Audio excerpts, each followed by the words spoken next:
بسم الله الرحمن الرحيم والصلاة والسلام على أشرف المرسلين. مرحبا بكم في قناة الأستاذ يونسي محمد. اليوم إن شاء الله راح نديرو درس تاع ثانية ثانوي اللي هو المرجحة الجزء الثاني حصة 2. الحصة اللي فاتت فهمنا كيفاش نديرو تمثيل بياني لمرجح نقطتين وثلاث نقاط. اليوم إن شاء الله راح نديرو السؤال العكسي اللي هو التبيين. يعطيك علاقة أشعة ويقول لك اجبد لي المرجح والله اجبد لي عفوا معاملات النقاط تاع المرجح. كيفاش؟ مثلا يعطيني A B تساوي 1 على 3 B C. هذا مثال. السؤال الأول قال لي بين أن النقطة A بين أن النقطة A هي مرجح نقطتين B و C بمعاملات يطلب تعيينها. هذا السؤال الأول قال لي بين أن A هي المرجح تاع B و C. والسؤال الثاني قال لي بين أن النقطة B هي المرجح تاع النقطتين A و C.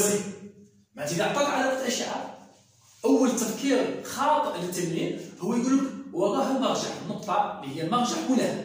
لا قادر تكون الأ هي المرجح تاع البي والسي، قادر تكون السي هي مرجح تاع الأ والبي، وقادر تكون البي هي مرجح تاع الأ والسي. كل نقطة قادر تكون مرجح تاع الزوج.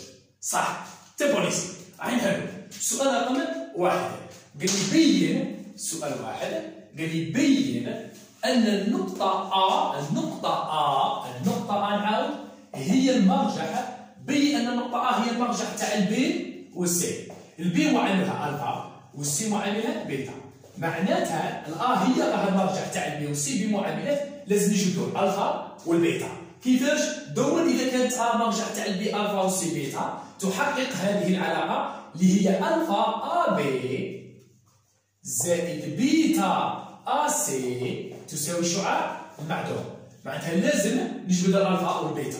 باش نجبد الالفا والبيتا معناتها ديك العلاقه تاع الاشعه اللي عندي ولا المساواه لازم نكتبها على هذا الشكل. نكتبها على الشكل ا بي ا سي. هنا الا بي راهي واجده. هنا كاينه ا سي لازم نكتبها بصح هنا كاينه بي سي. من بي سي باش نديرها ا سي لازم ندخل الأ بعلاقه شارله. باش ندخل الأ لازم ندخل الأ. معناتها بي سي ندخلها الأ بعلاقه شارله. هنايا لازم ندخل الأ بعلاقه شارله. هذه الفكره تاعها ونكتبها على هذا الشكل. صح. قبل ما ندخل أ كاين كسر باش نضرب كسور ونجمع كسور هاي تمام فيها مشكل. من الأحسن نتخلصوا من ثلاثة. عندي مساواة نضرب الطرفين بمساواة ثلاثة. تصبح 3 أ بي تساوي 1 بي سي. عندي مساواة ضربت هذه في 3 وهذه في 3 ما يتغير والو. تصبح 3 أ بي تساوي 3 طبعا 3 تساوي 1 بي سي. الآن في البي سي ندخل الأ بعلاقة شارل. تصبح 3 أ بي تساوي 1 معليش ولا ما نكتبوش 1 بي أ زائد أ سي. هاني دخلت الأ بعلاقة شارل. هذه الأ درتها علاقة شارل بي أ زائد أ سي. علاه؟ باش تحصل هذه. هاي الأصل اللي فاهمين؟ نحول هذه معادلة سفرية. تصبح 3 أ بي ناقص بي أ ناقص أ سي تساوي الشعاع المعدوم. حولت البي أ وحولت الأ سي. صح. هنا 3 أ بي هنا ناقص بي أ. لازم نقلبها باش نقدر نجمعهم. لدينا الشعاع بي أ يساوي ناقص أ بي. الشعاع بي أ يساوي ناقص أ بي. مع الناقص واش تصبح؟ تصبح زائد. كيفاش؟ ناقص بي أ هي زائد أ بي ناقص أ سي تساوي الشعاع المعدوم. الآن 3 أ بي زائد أ بي تعطيني 4 أ بي ناقص أ سي تساوي الشعاع المعدوم. لازم نكتبها فوق الشعاع هذا. الآن مليتها ومن هنا أ هي المرجح. أنا كتبتها على هذا الشكل. هذه العلاقة حولتها من هذا الشكل أصبحت بي معاملها 4 موفقة بالمعامل 4 والسي موفقة بالمعامل ناقص 1. هذا السؤال رقم 1. عفوا هذا السؤال الأول هاو سهل. صح. الآن نزيدو السؤال 2. السؤال 2 قال لي بين. السؤال الأول أنا قلنا خلاص نبداو بالسؤال 2. واش قال لي؟ قال لي بين أن البي ماذا؟ بي هي المرجح كامل تاع ماذا؟ تاع الأ والسي. البي هي المرجح تاع الأ والسي. واش معناتها البي هي المرجح تاع الأ والسي؟ معناتها بي الأ معاملها ألفا والسي معاملها بيتا. معناتها لازم نجبد. واش نجبد الألفا والبيتا تاع الأ والسي. صح. كيفاش؟ لازم هذه تتبع على هذه العلاقه تصبح الفا بي ا، لازم نكتب الفا بي ا زائد بيتا ماذا؟ بي سي تساوي الشعاع المعدوم. الفا بي ا زائد بيتا بي سي. بي ا هاي كاينه ا بي، ما كنا نستعمل علاقه شارل.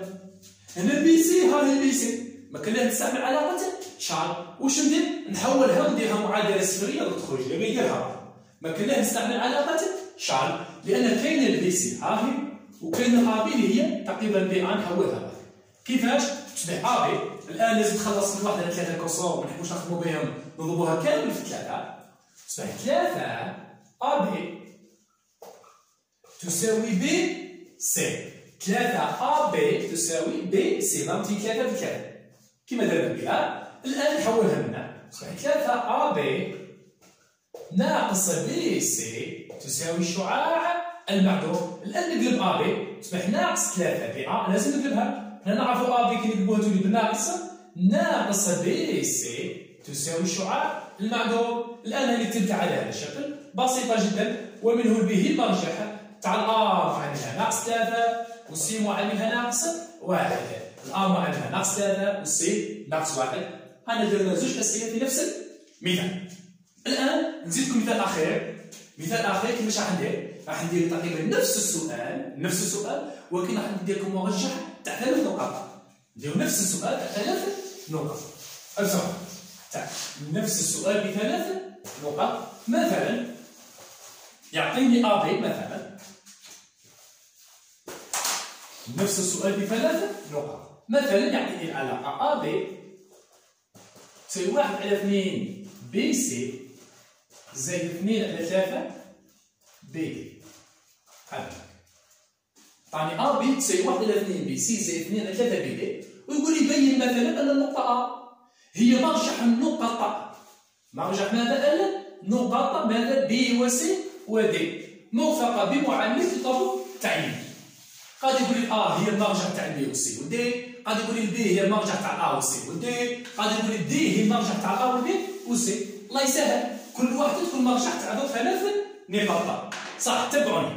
بين ان النقطه ا هي مرجح النقاط بي سي وبي ودي.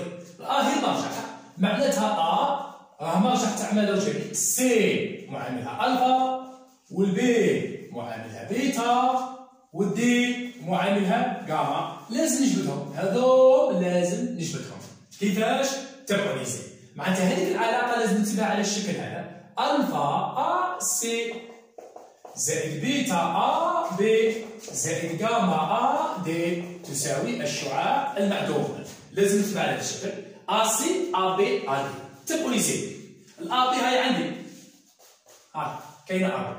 هنا واش كاينه؟ ا سي ما كانش والا دي ما كانش. كاينه بي سي بي دي. باش نتحصل على ا سي ندخل ا بي علاقه شارل هنا، وندخل ايضا ا بي علاقه شارل هنا، ندخل ا وغير كذا تخرج معنا. صح، انا نقدر ندخل ا ونبدا نخدم، ولكن عندي كسر. حنا الكسور قلنا ما نشتوهمش الكسور، تسمى فيها مشكل. واش ندير؟ لازم نتخلص من الكسر هذا ونتخلص من الكسر هذا. واش ندير؟ ولازم نضربهم كاع في نفس العدد. هنا عندي الكسر هو 2 وهنا 3. من الأحسن عندي 2 و3 نضربهم كاع في 6. نضرب جميع الأشياء هذه في 6، نضرب هذه في 6 وهذه في 6، نضربهم في 6. شوفوا، على نضرب في 6 باش نبسطها. تصبح 6 ا بي تساوي، تبعوني هنايا، كي نضرب هذه في 6 تولي 6 على 2 وشحال؟ 3 بي سي زائد، ونضرب هذه في 6 على 3 2 في 2 4، ولا 6 في 2 12 على 3 4 بي دي. ضربتهم كاع في 6، هذوم كامل ضربتهم في 6. اصبح 6 ا بي تساوي 3 بي سي زائد 4 بي دي. الان ندخل ندخل ا هنايا وندخل عفوا، يعني غلطت هنا ما كانش يسبق.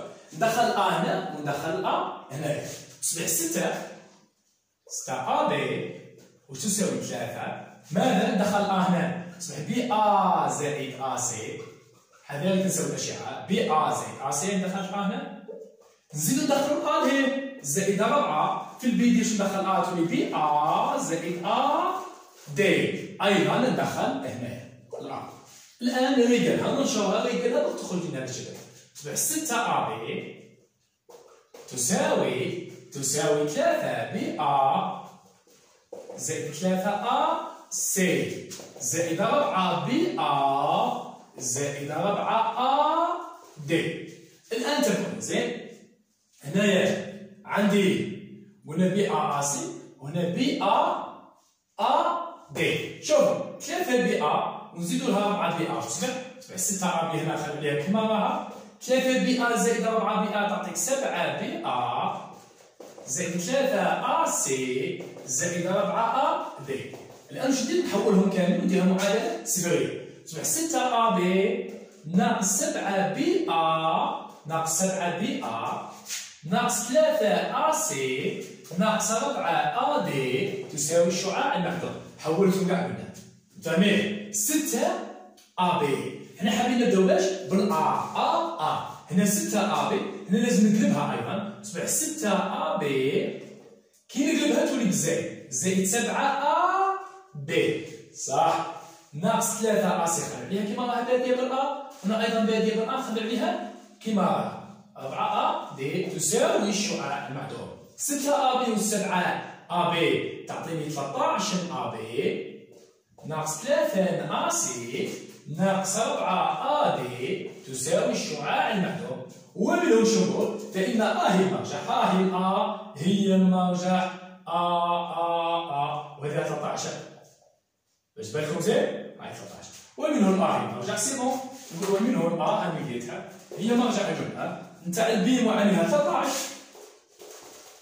نزيدو بي معاملها 13 والسي معاملها ناقص 3 والدي معاملها ناقص 4. هنايا في الجزء الثاني هذا تاع المرجح علمتكم كيفاش يعطيك علاقه تاع الشعه وانت تجبد المعاملات.